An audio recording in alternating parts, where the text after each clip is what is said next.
Namaskar, this is Sunil Dutt Awasthi. Welcomes you in Vidya Hut. In the series of idioms and phrases, today we will discuss number I10.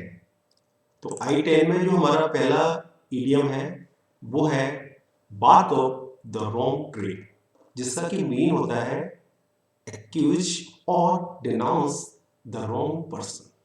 क्या करना?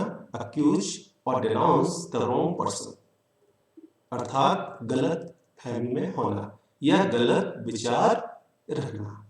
इन pictures में देख रहे हैं कि CBI जांच पे लगी हुई है, सीबीआई अपनी जांच कर रही है दोनों ही पिक्चर्स में। तो सीबीआई जब तक कि अपनी पूरी जांच नहीं कर लेती है तब तक निर्णय के बारे में नहीं कहा जा सकता है और अपना पूरा प्रयास करती है हमेशा कि जो मैक्सिमम बेस्ट है वो अपना दे। तो लेकिन कभी कभार क्या हो सकता है कि सीबीआई खुद गलतफहमी में हो किसी चीज को लेकर। अगर ऐसा हो तो क्या कहा जा सकता है? The CBI watch barking up the wrong tree by trying to prove that person guilty. The CBI was barking up the wrong tree. CBI गलत फहमी में थी by trying to prove, सिद्ध करने के लिए, दैट पर्सन, उस व्यक्ति को, गिल्टी, अपराधी। सीबीआई उस व्यक्ति को अपराधी सिद्ध करने के लिए, अपराधी सिद्ध करने की कोशिश में गलत फहमी में थी। आगे बढ़ते हैं। नेक्स्ट क्या है? Like a cat on hot bricks. देखिए इसका मीनिंग होता है वेरी नर्वस, अर्थात अत्यंत घबराया हुआ।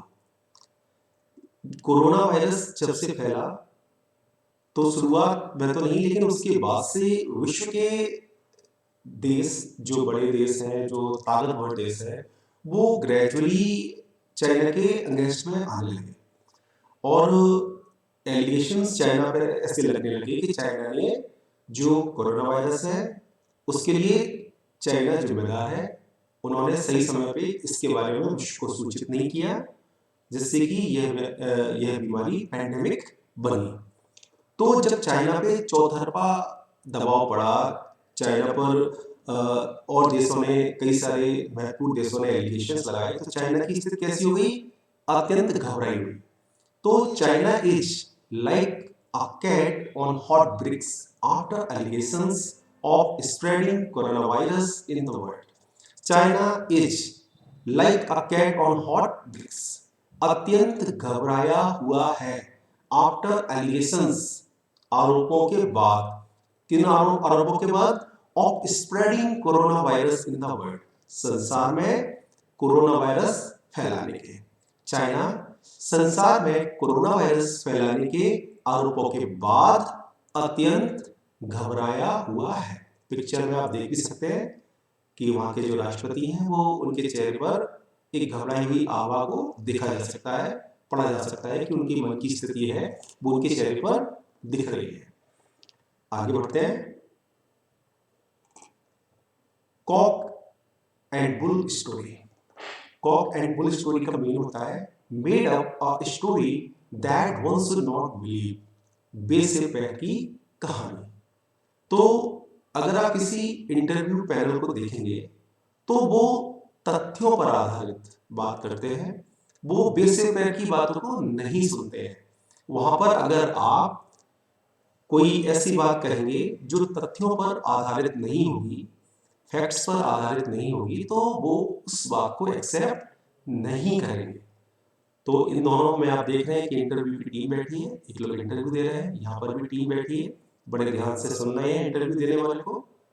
तो क्या है? The interview panel does not accept cock and bull story in an interview. The interview panel, interview का पैनल डज नॉट एक्सेप्ट, स्वीकार नहीं करता है, कॉक एंड बुल स्टोरी, बे सिर पैर की कहानी, इन अन इंटरव्यू, किसी इंटरव्यू में। जो इंटरव्यू का पैनल है वो किसी इंटरव्यू में बे सिर पैर की कहानी को स्वीकार नहीं करता है। आगे बढ़ते हैं। So a clean pair of heels, इसका मीनिंग होता है रन अवे, रफू चक्कर होना, भाग जाना। तो अक्सर देखा गया है, देखा भी होगा कि जो चोर होते हैं पुलिस को देखकर भाग जाते हैं या भागने लगते हैं। तो इन पिक्चर में भी देख सकते हैं कि चोर वहां से है, जब इन्होंने पुलिस को देखा तो ये भागने लगे। यहाँ पर भी पुलिस के लोग हैं, वो पीछे पड़े हुए हैं चोर के, चोर भाग रहे हैं, ये भाग रहा है चोर। तो watching the police, the thieves sewed a clean pair of heels. Watching the police, police को देखकर the thieves, चोर sewed a clean pair of heels, रफू चक्कर हो गए। पुलिस को देखकर the thieves, चोर sewed a clean pair of heels, रफू चक्कर हो गए। आगे बढ़ते हैं। Keep one's fingers crossed. बहुत जगह देखा होगा, बहुत सारे मैचेस में देखा होगा कि जब मैचेस रोमांचक स्थिति में होते हैं तो जो फैंस होते हैं वो इस प्रकार से, जैसे कि इन साहब ने कर रखा है, इस प्रकार से फिंगर्स को क्रॉस कर लेते हैं और वो इस आशा में करते हैं इन फिंगर्स को क्रॉस कि उनके साथ कुछ बुरा घटित नहीं होगा, उनकी टीम के साथ कुछ बुरा घटित नहीं होगा, कुछ अच्छा घटित होगा। तो कीप वंस फिंगर्स क्रॉस्ड का मीन होता है to expect that something will happen in a good way as the desired source. उम्मीद के वांछित स्रोत के रूप में कुछ अच्छा होगा। अगर हम याद करें 2019 का क्रिकेट वर्ल्ड कप, तो जब सुपर ओवर की लास्ट बॉल थी तो वहां पे उस समय दोनों टीम के जो फैंस थे उनकी स्थिति कैसी थी? ऐसी फिंगर्स क्रॉस्ड थी उनकी स्थिति। दोनों ये सोच रहे थे कि उनकी टीम के साथ गलत ना हो। इसमें आप देख रहे हैं, है ना, कि ये रन आउट कर रहे हैं बटलर, इसमें भी। तो in the final ball of ICC cricket world cup 2019 between England and New Zealand, the fans of both teams have kept their fingers crossed. In the final ball of ICC Cricket World Cup 2019, ICC Cricket World Cup 2019 के final ball में जो किसके बीच था? England and New Zealand. The fans of both teams, दोनों ही team के fans have kept their finger crossed, इस उम्मीद के साथ कि उनकी टीम के साथ अच्छा होगा, उन्होंने क्या कर रखा था? Kept their fingers crossed. उन्होंने इस उम्मीद में कि उनकी टीम के साथ अच्छा होगा अपनी फिंगर्स को क्रॉस्ड कर रखा था। Thank you very much, thanks for watching. जय हिंद, जय भारत।